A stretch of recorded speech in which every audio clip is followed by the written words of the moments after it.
So ayan na naman ulit si mama, kakagaling niya dyan sa baybayin dahil namingwit na naman ulit siya kasi ayaw niya na sayangin ang kanyang oras. So habang may bigas pa daw, manghuhuli muna siya ng mga lamang dagat like mga isda na pwede mapatuyo para daw pagbalik namin sa pag-uuling meron kaming mauulam. So ayun yung ginagawa niya habang sa eskwelahan ng mga bata. Nakabili rin naman kami ng bigas dyan pero si mama hindi pa rin kampante kasi mauubos pa rin daw, which is tama naman. So kailangan talaga mag-uling. So ayan yung nahuli ni mama sa pamimingwit, madami lang at may ibinenta na siya dyan ng 1 kilo. So ang gagawin namin sa isda ay gawing pinakas or daing sa Tagalog. So kukunan ko muna ng kaliskis at mga dumi bago hatiin. May singit ko muna ang pinadala sa amin ni Sir George Peralta na kanyang product na lettuce chips.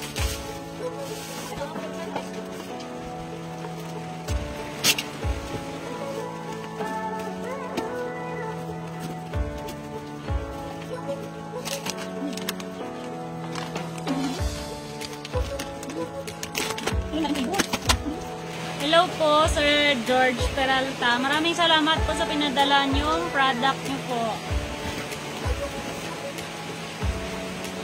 I-try ko po itong spicy.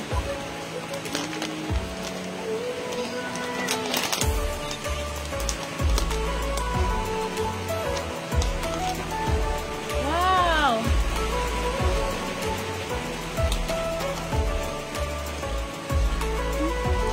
Mamit!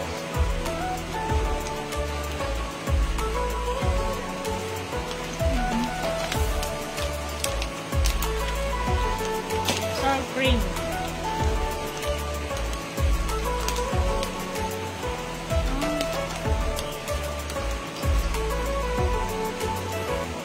Wow!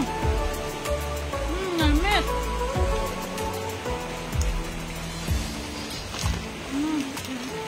Maring barbecue. Wow!